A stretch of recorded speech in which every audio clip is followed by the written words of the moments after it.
de renta fija en dólares y fondos de renta fija en guaraníes, conformados por bonos públicos y privados, así como CDAs, aportan rendimientos estables, liquidez y preservación del capital. Con el asesoramiento de nuestros especialistas, invertís en el fondo que más se ajusta a tus necesidades, accediendo a reportes y análisis que te ayudarán a tomar las mejores decisiones. ¿Estás listo para convertir tus ahorros en inversión? Ingresa a puentefondos.com.py y abrí tu cuenta. Puente, administradora de fondos patrimoniales de inversión, Sociedad Anónima. Colegio Cerritos, un lugar para crecer. Colegio Cerritos, con la mejor infraestructura. Contamos con plataforma online, clases personalizadas de refuerzos, inglés y computación desde los primeros niveles, seguimiento vía app y ferias culturales. Escríbanos al 098.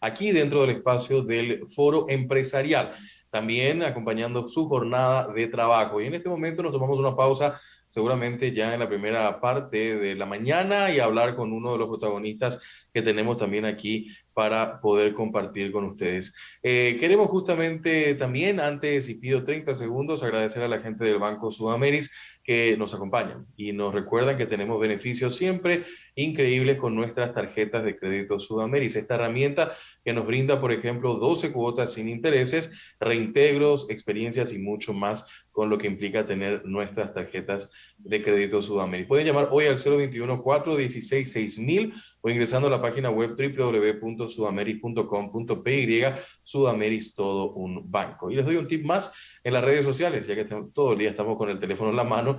También pueden ingresar en las redes sociales y directamente ponen el hashtag SudamerispY y les redirecciona a lo que implica esta noticia que usted quiere también tener en torno a lo que implica tener la tarjeta de crédito Sudameris. Ya lo saludo a nuestro primer invitado, don Luis Tabela. Como siempre, un gusto compartir con él también aquí en el Foro Empresarial y que nos actualiza también cómo está el sector en el cual está trabajando arduamente también, liderando este gremio de lo que significa los empresarios que quieren salir adelante, los microempresarios. ¿Cómo está, don Luis? Un gusto tenerlo con nosotros. Le pido su micrófono, Luis, para que podamos escucharlo. Ahí está. ¿Qué tal, Juan Pablo? Un placer estar contigo y de vuelta en el programa. Actualicemos un poco cómo está el sector en esta primera parte del año. Hoy alcanzamos ya la quincena del segundo mes. La próxima semana, creo yo, se reanuda literalmente todas las actividades del año. Ya empiezan las clases, hay como una suerte de dinámica también en el comercio que implica este sector en particular. ¿Cómo está la situación en esta primera parte del año para el gremio? Mira, pensamos de que íbamos a tener un primer trimestre mucho más interesante del que estamos teniendo. Enero tuvo bastante calmo. Sí podemos decir que tuvimos un último trimestre del 2021 interesante, se movió bastante bien, pero enero sí estuvo muy lento, y sobre todo con los sucesos de San Bernardino, básicamente terminó de matar el comercio y toda la economía de San Bernardino allá por el 20 de enero y hasta hoy no se recupera, ¿verdad? Eso nos perjudicó bastante, sobre todo a todo el sector gastronómico, hotelería, eventos que estaban programados, se suspendieron todos. Y eso de alguna manera perjudica. Y tenemos que tener en cuenta también un gran detalle, ¿verdad? Hace 2 años que las clases eran virtuales, hoy son presenciales, y las clases presenciales tienen otro gasto, otro costo. Hay que llevar a los chicos, tiene uniforme, tiene útiles, tiene merienda, tiene otra logística que hace que la economía, digamos, en general se retraiga y la gente apueste exclusivamente a lo que significa el colegio entre enero, febrero y marzo, ¿verdad? Pero de cierta manera también es un impulso importante para sectores que han sido bastante golpeados. Usted estaba haciendo una referencia recién sobre este sector y se me vino a la mente, por ejemplo, los transportistas escolares, que están de parabienes. No, transportistas escolares, todo lo que sea el efecto de cantina, toda la parte textil con el uso de uniformes o con la parte de útiles escolares, o sea, se retrae una parte de la economía, pero aumenta la otra parte de la economía. Pero hay menos plata en la calle, se siente que hay mucho menos plata en la calle, la inflación le golpeó también a la gente y el contrabando también golpea. O sea, al sector empresarial el contrabando le golpeó bastante y le sigue golpeando y yo creo que esto hasta que Argentina no produzca un crack de su economía, esta diferencia cambiaria va a seguir existiendo y es muy difícil competir con esa diferencia cambiaria, ¿verdad? Eso también perjudica sobre todo a la micro y pequeña empresa. Sí, eso es cierto y es una realidad que tenemos que también empezar a ayornarnos en cierta manera. Otra cuestión que me parece importante consultarle es esto que ha sido noticia desde ayer, incluso en algunas referencias que dejó la reunión que se mantuvo en el Congreso, especialmente con el tema este del pedido de apoyo por parte de el cobro del canon dentro del Instituto de Previsión Social. Está al tanto de eso, don Luis, ¿no? Sí, vos me decís la disminución para la El microempresa. régimen correcto, ese mismo punto, porque estamos recolectando las opiniones también de los referentes, y usted es uno de ellos, y queremos saber un poco su posición sobre este tema en particular. Mira, este es un tema que lo venimos peleando ya hace más de 2 o 3 años desde la Federación Paraguaya de MIPYMES, porque siempre hablamos de que el 80 o 90% de nuestra economía son MIPYMES y dentro de esto el 80% son microempresas. O sea, estamos hablando de un porcentaje muy importante de microempresas y este sector, la mayoría son informales, pero son informales por los costos que tiene o que implica la formalidad. Entonces nosotros estábamos planteando un pago diferenciado para este sector con prestaciones diferenciadas. O sea, si bien es cierto que el IPS te cura absolutamente todo, jubilación y salud, y en salud te cubre todo, le cubre a tu mamá, le cubre a tu papá, hacer una prestación diferenciada donde eventualmente el trabajador en vez de pagar 9 pague 5 y el empresario en vez de pagar 14 pague el 9,5. Entonces, sumando los dos, sería 14,5 contra los 23 que normalmente se pagan. Y se está estudiando sistemas diferentes de jubilación y prestaciones diferentes y alcances también diferentes. Porque de repente nosotros siempre hablamos de la seguridad social de la salud, pero es muy importante también hablar de una seguridad y de una salud preventiva. Y si nosotros bajamos las prestaciones y bajamos los aportes, más empresas, más personas van a poder acceder a la seguridad social, que es el objetivo final, ¿verdad? Y por supuesto vamos a tener una salud preventiva y la gente va a estar mejor cuidada. Y va a dejar de ser informal, que es el fondo de la cuestión. Ahora, ¿se quiere llegar a ser informal en este país, don Luis, teniendo en cuenta de lo que nos estaba diciendo inicialmente, que hace 3 años vienen trabajando con esta agenda? A mi parecer, parece que no hay mucho interés en lograr la formalidad, al parecer. Mira, desde el Estado, la mirada que se tiene, y cuando hablo del Estado hablo de Hacienda, incluso del Parlamento o del Banco Central, tienen una mirada exclusivamente para la macroeconomía. O fíjate que todos los analistas económicos siempre analizan la macroeconomía, pero nadie analiza a profundidad la microeconomía. Y la microeconomía es la que mueve el empleo. El 70-72% del empleo viene de la MIPYME, ¿verdad? Que es la que mueve el consumo y la microeconomía.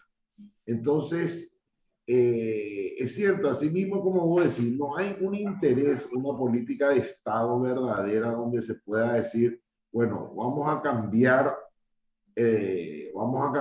el sistema. vamos a potenciar, vamos a eliminar la informalidad. Y vos cuando abrís una empresa dentro del mundo informal, nadie te molesta. Sea alimentos, sea un metal mecánico, sea lo que fuera, nadie te molesta. En cambio, cuando vos abrís una empresa en el mundo formal y vos tenés tasas, tenés reglamentaciones, tenés inspecciones, tenés municipalidad, etcétera, etcétera, etcétera, y tiene un costo alto, que lo cual te perjudica, porque el que no paga nada tiene una competencia desleal enorme, pero enorme, que es muy difícil competir. Entonces vos para sacarla toda esa cantidad de empresas o a esas miles de personas de la informalidad y tenés que crear las condiciones. Y parte de las condiciones tienen que ser de los costos y burocracia. Mientras vos no trabajes en estas áreas, y es difícil que se cambie la informalidad. Por eso que hay veces que nos preguntamos si el Estado, no digo este gobierno, digo los sucesivos gobiernos, realmente quieren acabar con la informalidad o la informalidad es parte de la economía de este país. Y ahí va el punto justamente de qué vino primero, el huevo o la gallina, ¿no? Porque al final es como un pasadero de pelotas permanente y no se llega a una solución de fondo. El que tiene que dar el primer paso es el Estado, obviamente. Crear las condiciones. Vos fíjate que si vos querés acceder al crédito y vos tenés una micro, una pequeña empresa, las exigencias del sector financiero son las mismas que si vos tenés una gran empresa. Si vos tenés una empresa de alimentos, cuando tenés que pagar los aranceles en la INAM para que te aprueben tus productos, es lo mismo tener una empresa de 5 empleados que tener una empresa de 200 empleados. Los costos son los mismos. Entonces, siempre está medido por el más grande. O fíjate que ahora hay una reglamentación sobre los exámenes admisionales y periódicos que ya existía en la ley, donde ahora se reglamentó y el Ministerio de Salud, por ejemplo, dentro de esta reglamentación, le pone, y te doy el mismo ejemplo de la panadería de 5 o 6 empleados con Bimbo que tiene 200 empleados. O sea, no hay una diferenciación. Entonces, de repente, vos decís, bueno, la empresa grande va a poder pagar, la empresa pequeña o la micro no va a poder pagar, entonces va a seguir siendo informal. O sea, se construye en base a una premisa falsa, porque se construye todo dentro de un escritorio sin conocer la realidad de nuestro país. Y si queremos sacar a las empresas de la informalidad, tenemos que construir las leyes, los reglamentos, en base a la realidad de nuestro país. ¿Qué alternativas tenemos ante esta posición, ante este escenario, don Luis? Porque yo recuerdo y he participado del primer foro ahí en la sede de la UIP dedicado a las MIPYMES, y ya en aquel entonces, estoy hablando del año 2017-16 aproximadamente, ya escuchaba sobre este tema en particular. Dice que el Estado tiene que dar el primer paso, no lo da. ¿Qué alternativas tendremos? Yo creo que la historia de las MIPYMES empezó a cambiar desde que se formó la federación, ¿verdad? No teníamos así un gremio específico que trabaje exclusivamente en el sector MIPYMES o para lograr los beneficios del sector MIPYMES. Con la federación, que se aglutinaron hoy 27 gremios, que el 80% de sus socios son MIPYMES, y nosotros estamos trabajando en esto. Es una tarea bastante complicada porque, por ejemplo, desde el punto de vista del Ministerio de Hacienda, ellos tienen una visión recaudatoria. Ellos necesitan recaudar, pero no van a recaudar si nosotros no metemos a la economía o no introducimos en la economía más cantidad de empresas formales, ¿verdad? No informales, formales. Entonces nosotros estamos trabajando ahí. Donde es muy difícil trabajar es con el Banco Central. Le enviamos notas, solicitamos pedido de audiencia y ahí es donde no podemos ingresar. ¿Qué le dicen? Nada. No tenemos respuesta. Y hay que hacer una mesa de trabajo donde se analice la realidad de nuestro país, de las empresas, y buscar figuras. O sea, ni siquiera vamos a inventar la rueda, porque lo tiene Argentina, lo tiene Brasil, lo tiene Chile, tienen sistemas diferentes para que las micro y pequeñas empresas accedan al crédito. ¿Puedo titular entonces que el Banco Central del Paraguay ningunea a las MIPYMES? Ningunea, pero hasta ahora no hemos conseguido sentarnos en una mesa. Estuvimos con la presidenta de la AFD la semana pasada hablando de todos estos temas y justamente le planteamos que a través de ellos armar una mesa con la gente del Banco Central para explicarle que yo creo que sepan, no puede ser que los directores no sepan que el 50% de las microempresas son informales o que cuesta acceder al crédito, porque nosotros tenemos la experiencia de lo que fue la pandemia. Y la pandemia desnudó a este sector que fue el más golpeado de todo. O sea, kilómetros y kilómetros de prensa escrita, televisiva, etcétera, se habló de toda la problemática de las MIPYMES. O sea, yo creo que hoy la problemática de las MIPYMES está instalada. No hay que instalar nada. O sea, con conocimiento de causa todos saben el problema. La cuestión es que hay que sentarse a trabajar para solucionar el problema. Y esa es la parte que cuesta. Pero... Ahora, don Luis, muy importante esta entrevista desde la característica que implica también. Yo creo mucho y soy un fiel defensor del concepto de las MIPYMES porque considero que gran porcentaje de la economía que sostiene este país está en las MIPYMES. Creo yo que ustedes tienen que trabajar en un censo nacional de MIPYMES para que también ustedes con un documento en mano puedan mostrar al país entero que las MIPYMES son las que mueven este país. ¿Por qué no se cuida a las MIPYMES? Yo creo que el lobby de las empresas grandes en el Parlamento, con los ministerios, que son lobbies ya de décadas, son mucho más importantes que el lobby que pudo haber tenido un gremio MIPYME, ¿verdad? Es mucho más importante. Y eso hay que trabajarlo, esa es una realidad, pero eso es lo que estamos haciendo. Yo sé que no va a ser un proceso sencillo, pero te doy un dato. Los últimos datos del Ministerio de Hacienda que le pasó al viceministerio de MIPYMES dice de que hay 246,000 MIPYMES, 46,000 empresas grandes y hay más o menos 1 millón de RUT. O sea, hay fácilmente RUT que deben ser de cuenta propista en el orden de los 300 o 400,000 empresas o mini empresas o microempresas, ¿verdad? Esa es un poco la realidad. Según los datos de la encuesta de hogares, hay 737,000 micro y 214,000 pequeñas.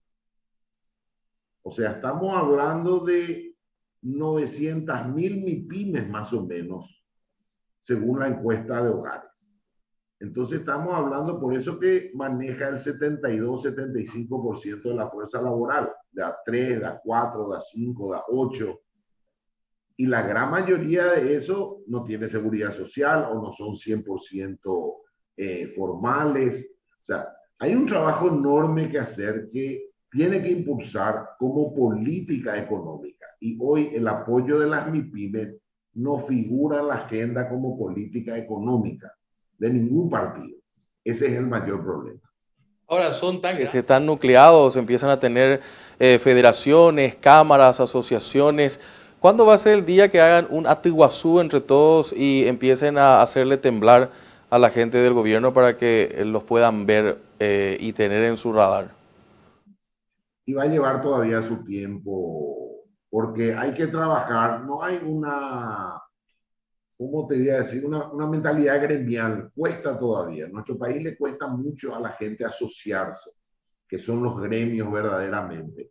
Pero yo creo que en los 2 años que tiene de vida la federación hemos avanzado bastante. Tenemos logros, negociaciones que hicimos con Hacienda, el Parlamento donde introducimos el 20% como reserva de mercado para las MIPYMES en la ley de compras públicas, que lo aprobó en Senado, que tiene media sanción. Ahora hay que trabajar en diputados, que yo creo que si eso logramos que apruebe, que yo soy muy optimista, y la reglamentación sale con una reglamentación acorde a lo que es la realidad de MIPYME, porque ahí también hay que controlar la reglamentación como saca Hacienda. Creo que en un proceso de 3 o 4 años va a haber un mercado de no menos de 300 millones de dólares adicionales para este sector, lo cual va a ir impulsando, porque la idea es que la micro se convierta en pequeña, la pequeña mediana y la mediana en grande, ¿verdad? Esa es un poco la idea. Pero hay que instalar esa visión, y esa visión todavía no se tiene desde el Estado, ¿verdad? Pero estamos trabajando, estamos empujando, nos estamos haciendo ver, y sobre todo estamos empezando a ocupar los espacios en la mesa de negociación que 5 años atrás no existía, ¿verdad? Este sector no estaba en la mesa. Y ahora sí está. Ahora está empezando a estar en la mesa. No te digo que estamos en todas, pero está empezando. Por último, y haciendo un resumen de vuelta sobre el tema de IPS, eso en particular, ¿cómo va a quedar? Y bueno, todavía hay que trabajar en este proyecto, hay que presentar al Parlamento, hay que explicarle al Parlamento, pero se está trabajando también con IPS. Y bueno, y después hacer lobby, que yo creo que si uno explica bien en Senado, en diputados, esto puede ser aprobado. Y esto puede ayudar muchísimo, primero porque el IPS puede aumentar su masa, y sobre todo hay que trabajar en una modificación de la Carta Orgánica. Vos fíjate que la Carta Orgánica del IPS es del 57, desde su creación, y del 57 al 2022 el mundo cambió y la Carta Orgánica no cambió. Entonces, si el IPS sigue estando de esta manera y manejándose, hay que cambiar la gobernanza, hay que cambiar el sistema de prestación, hay que cambiar el sistema de la jubilación. O sea, hay que cambiar demasiadas cosas del IPS, y yo creo que ese va a ser un proceso de construcción que lo tenemos que hacer lo más urgentemente posible con el Parlamento y con el IPS, obviamente, ¿verdad? Estaremos pendientes. Haciendo un seguimiento también a este tema en particular. Don Luis Tabela, presidente de la Fede Cámaras, gracias por su tiempo con nosotros siempre. Cuando guste, Juan Pablo, un abrazo. Nosotros agradecemos también al Banco Sudameris, que hace posible este encuentro, como todos los días. Sudameris nos recuerda que tenemos chance de poder tener nuestra tarjeta de crédito.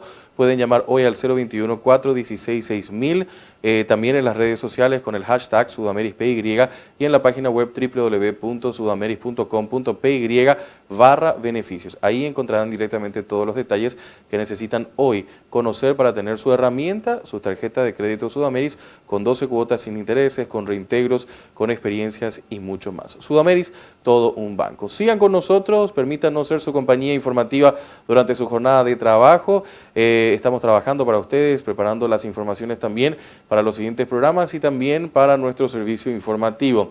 Y al despedirnos, como siempre, también renovamos, como todos los días, los deseos que le acompañen de buenos días y buena suerte.